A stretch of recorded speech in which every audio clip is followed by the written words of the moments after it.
بعد فاعوذ باللہ من الشیطان الرجیم بسم اللہ الرحمن الرحیم۔ کل کتب فتاوی جات سے اور فقہاء کرام کی کتب سے عورت کی نماز اور مرد کی نماز کے درمیان جو فرق بیان کیا گیا تھا، اس فرق کے ساتھ ترتیب سے نماز کا عرض کیا تھا۔ اب کچھ احادیث مبارکہ ہیں جو آقا کریم علیہ الصلوۃ والتسلیم کی ذات گرامی نے خواتین کے لیے ارشاد فرمائی ہیں۔ روایت کرنے والے حضرت علی المرتضیٰ شیر خدا ہیں، عن علی رضی اللہ تعالیٰ عنہ اذا سجدت المرأة فلتحتفظ ولتضم فخذیها۔ یہ ابن ابی شیبہ المصنف کی پہلی جلد صفحہ نمبر اس کا 241 ہے اور 2777 نمبر پر یہ حدیث پاک موجود ہے۔ حضرت علی المرتضیٰ شیر خدا کرم اللہ وجہہ الکریم سے روایت ہے کہ جب عورت سجدہ کرے تو سمٹ کر کرے اور اپنی ران، پیٹ اور پنڈلیوں سے ملائے رکھے۔ مرد کا کیا حکم ہے؟ یہ ساری چیزیں جدا جدا ہونی چاہیے۔ ہاتھ بغلوں سے جدا ہوں، یہ کونیاں زمین سے جدا ہوں، یہ پیٹ ران سے جدا ہو، یہ پنڈلی ٹانگوں سے جدا ہو، ہاں جی، پاؤں کی انگلیوں کا رخ قبلہ کی جانب ہو۔ یہ ہے مرد کا سجدہ۔ اور عورت کا سجدہ کیا ہے؟ یہ جو حضرت علی المرتضیٰ شیر خدا رضی اللہ تعالی عنہ نے ارشاد فرمایا۔ اور اگلی حدیث پاک ہے، عن ابن عباس انہ سئل عن صلاۃ المرأۃ فقال تجتمع وتحتفر۔ ابن ابی شیبہ المصنف کی پہلی جلد صفحہ نمبر 241 ہے، 2778 نمبر پر یہ روایت موجود ہے۔ ابن عباس سے عورت کی نماز کے بارے میں پوچھا گیا، انہوں نے فرمایا جس جسم کو سکیڑ کر اور سمٹا کر نماز ادا کرے۔ پہلے راوی کون ہے؟ حضرت علی المرتضیٰ۔ حضرت علی المرتضیٰ نے بھی نماز کس سے سیکھی؟ سرکار سے سیکھی، اور سرکار دو عالم صلی اللہ علیہ وسلم کی بات کو آگے بتا رہے ہیں۔ حضرت علی المرتضیٰ کی عدالت میں، صداقت میں کوئی شک والی بات نہیں۔ ابن عباس بھی رضی اللہ تعالیٰ عنہ یہ حضور کے شاگرد ہیں، صحابی بھی ہیں۔ انہوں نے نماز کس سے سیکھی؟ حضور سے سیکھی۔ حضور ہی کی بات کو آگے ہمیں بتا رہے ہیں۔ لہٰذا اہل سنت و جماعت اپنی خواتین کو وہ نماز پڑھواتے ہیں جو رسول اللہ صلی اللہ علیہ وسلم نے بتائی ہے۔ ہم اپنی طرف سے کوئی بات نہیں کرتے ہیں۔ کسی کا اپنے سر پہ بھار لے کے کیوں بندھا جائے؟ اپنی قبر میں جانا ہے، سوال خود اپنے دینے ہیں۔ بھئی کوئی عمل اگر غلط کرے گا، میں نے بتایا ہوا غلط بات، تو وہ سارا عذاب میرے سر آئے گا، میں نے غلط بات کی ہے۔ اگر میں صحیح بات کر رہا ہوں، وہ عمل کرے گا تو اللہ اس کا اجر بھی مجھے عطا فرمائے گا۔ المغیرہ عن ابراہیم اذا سجدت المرأة فلتضم فخذیها ولتضع بطنها علیہا۔ ابن ابی شیبہ المصنف کی یہ 2779 نمبر پر روایت موجود ہے، جب عورت سجدہ کرے تو اپنے ران جوڑ کر اپنا پیٹ ان پر رکھے، ہاں جی، اس طرح ہماری خواتین بالکل سمٹ کے سجدہ کرتی ہیں۔ عن مجاہد، یہ بھی حضور کے صحابی ہیں، حضرت مغیرہ بھی۔ عن مجاہد انہ کان یکرہ ان یضع الرجل بطنہ علی فخذیہ اذا سجد کما تضع المرأة۔ ابن ابی شیبہ کی مصنف کی یہ 2780 نمبر پر روایت موجود ہے۔ جی ابن عباس کے شاگرد حضرت مجاہد کہتے ہیں مرد سجدے میں اپنا پیٹ عورتوں کی طرح رانوں پر رکھے، یہ مکروہ ہے، ہاں جی، مرد اپنا پیٹ رانوں پہ نہیں رکھے گا۔ ایک عذر ہو جائے، کوئی بیماری ہو جائے، وہ الگ بات ہے۔ بیماری کے حالات اور اس کے احکام اور ہوتے ہیں۔ یہ عام صحت مند بندے کی بات ہو رہی ہے کہ مرد کا سجدہ علیحدہ ہے، عورت کا سجدہ مجبوری کی حالت میں، بیماری کی حالت میں تو اشارے سے بھی نماز جائز ہے، ہاں جی، کرسی پہ بیٹھ کے بھی نماز جائز ہے، کیونکہ بیماری آ گئی نا جی، حالات بدل گئے۔ عن ابراہیم قال اذا سجدت المرأة، شیبہ کی یہ 2782 نمبر پر حدیث پاک ہے۔ جب عورت سجدہ کرے تو پیٹ اپنے رانوں سے ملائے اور اپنی پیٹھ سنین مرد کی طرح بلند نہ کرے۔ ہمارے لیے کیا حکم ہے؟ اپنی پیٹھ اونچی کرو۔ جب ہم سجدہ کریں ہماری پیٹھ نیچے نہیں ہونی چاہیے، اونچی، لیکن خاتون کے لیے یہ حکم نہیں، وہ پیٹھ نیچے رکھے گی، سمٹ کے نیچے بیٹھ کر سجدہ کرے گی۔ اور آگے مصنف ابن ابی شیبہ کی 2783 نمبر پر یہی حدیث پاک اسی طرح آ رہی ہے اور نافع سے بھی روایت ہے کہ حضرت سیدہ صفیہ نماز میں مربع شکل میں بیٹھا کرتی تھی۔ حضرت ابراہیم نخعی رحمۃ اللہ تعالیٰ علیہ کہتے ہیں کہ عورت کو حکم تھا کہ یہ سجدہ کرتے وقت اپنا پیٹ اپنے رانوں سے ملائے رکھے تاکہ اس کی پیٹھ بلند نہ ہو، اس طرح بازو اور ران نہ کھولے جیسے مرد کھولتے ہیں۔ اسی طرح سنن کبریٰ سنن کبریٰ کے اندر یہ ہے جی 3014 نمبر پر روایت، حضرت علی المرتضیٰ کرم اللہ وجہہ الکریم نے فرمایا عورت سجدہ میں سکڑ کر رہے، اعضاء کو ملا کر رکھے۔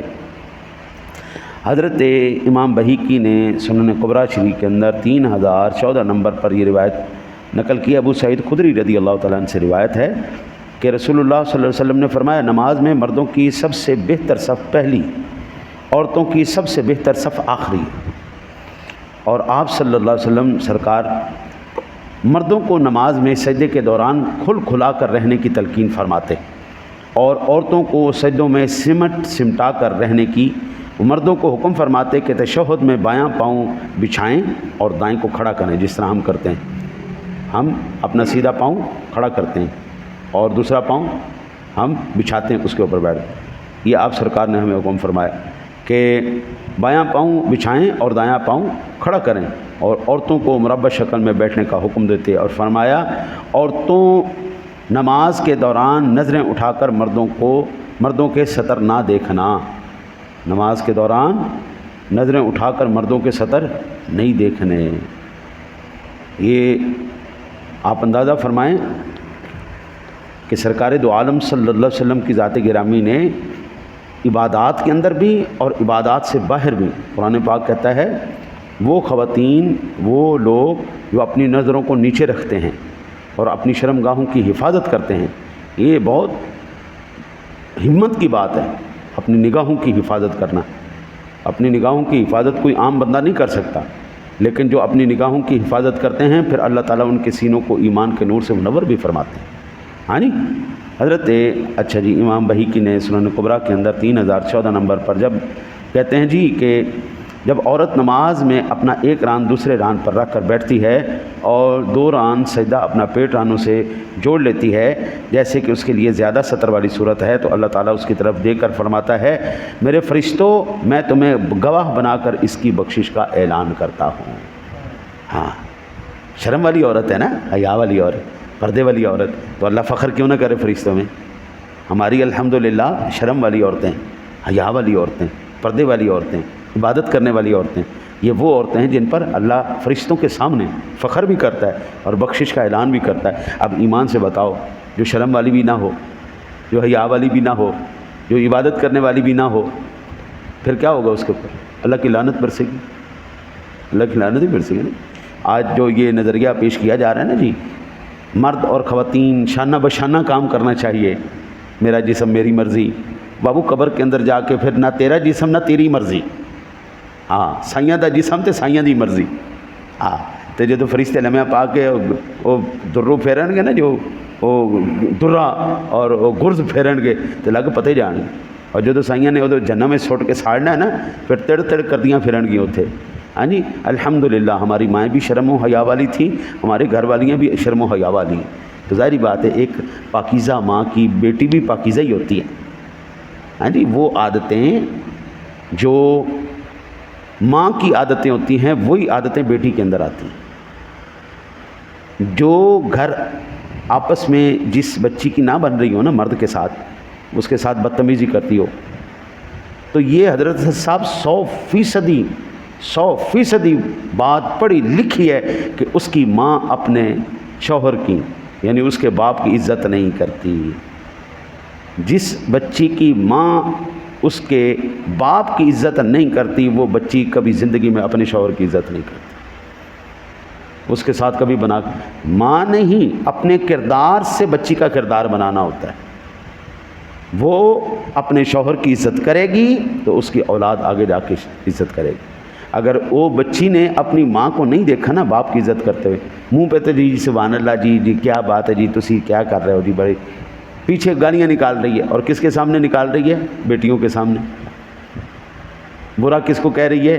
جس کی بیٹھ کی روٹی کھا رہی ہے، پالنے والا تو اللہ، لیکن سبب تو ہے نا بندہ، ہاں جس کی روٹی کھا رہی ہے، جس کا کپڑا پہن کے بیٹھی ہے، جس کی چھت کے نیچے بیٹھی ہے، اس کو گالیاں دے رہی، اس کو برا بھلا کہہ رہی، تو ظاہری بات ہے یہ ساری عادتیں بیٹی نے دیکھنی ہیں، تو وہ بیٹی آگے پھر وہی کردار کی مالکہ ہوگی کہ اور اس کا کوئی کردار ہوگا۔ سنن کبریٰ شریف کے اندر امام بہقی نے نقل کیا 3016 نمبر پر یہ روایت موجود ہے، یزید بن ابی حبیب رضی اللہ تعالیٰ عنہ سے روایت ہے کہ رسول اللہ صلی اللہ علیہ وسلم نماز پڑھنے والی 2 عورتوں کے پاس سے گزرے، فرمایا تم سجدے میں جاؤ تو گوشت کا کچھ حصہ زمین سے ملا کر رکھو، ٹھیک ہے جی، عورت مرد کی طرح نہیں ہے۔ یہ میرے سونے نبی نے 2 ٹوک باتیں کی۔ ہم الحمدللہ ثم الحمدللہ اہل سنت و جماعت اتنے خوش نصیب لوگ ہیں کہ ہمارا ہر عمل وہی ہے جو آپ سرکار نے حکم فرمایا یا صحابہ کرام کا ہے، سلف صالحین کا جو عمل تھا ہم اسی پر عمل کرتے آ رہے ہیں، ہم اللہ اور اس کے رسول کی بغاوت نہیں کرتے۔ دیکھیں نا جی، کوئی ہن چرس پی کے بھنگ پی کے لوئی دے نعرے مارے، ہاں جی، تو وہ جناب آ کے قبراں نوں سجدے کرے، تو یہ کہنے سننی ہے؟ ارے یہ تو جہالت ہے۔ جہے بندے نوں پاکی پلیتی دا نہیں پتا، جہے بندے نوں نماز روزے دا نہیں پتا، انہیں سارے دن پینیاں بنگاں، انہیں سارے دن پینیاں چرساں، پھر آ کے انہیں درباراں دی بے حرمتی کرنی، آ کے اتنے سجدے کرنے، کہندے جی سنی کر دیں۔ لے وہ نشئی دا کیڑا مذہب ہوندا ہے؟ نشئی دا کوئی مذہب نہیں ہوندا، ہوندا ایک ہی مذہب ہے، نشہ آباد زندہ باد۔ پھر لوگ ڈھول پہ ناچ رہے ہوتے ہیں، ڈھول پہ ناچ کے بھنگڑا ڈال رہے ہوتے ہیں، کہندہ پا رہے ہیں جی اسی جناب فلانے صاحب دا پا رہے ہیں، تو فلانے دربار دا پا رہے ہیں، تو فلانے دربار۔ آج تک کسی عالم کو آپ نے بھنگڑے ڈالتے دیکھا ہے؟ ڈھولوں کے آگے ناچتے دیکھا ہے؟ بھنگی چرسی پتہ نہیں کہڑے چکڑے لوگ اٹھ کے آ جاندے نے اور وہ بدنام کر دینے اللہ والے نو بھی اور اہل سنت کو بھی۔ یہ اہل سنت کے کھاتے میں کوئی ایسی چیز نہیں ہوتی۔ یہ تو جو بندہ دین کی بنیاد سے ہی واقف نہیں، وہ تو میری نظر میں مسلمان ہی نہیں۔ تو ایک بندہ جس کا کوئی تعلق ہی نہیں ہے دین مذہب کے ساتھ، اس کو آپ ہمارے کھاتے میں ڈال رہے ہیں۔ ہم سے پوچھیں، ہم بتائیں گے آپ کو ہمارا مذہب کیا ہے۔ اللہ سے دعا ہے اللہ تعالیٰ آپ کو مجھے عمل کی توفیق عطا فرمائے۔ اللہم صلی علی سیدنا و مولانا محمد۔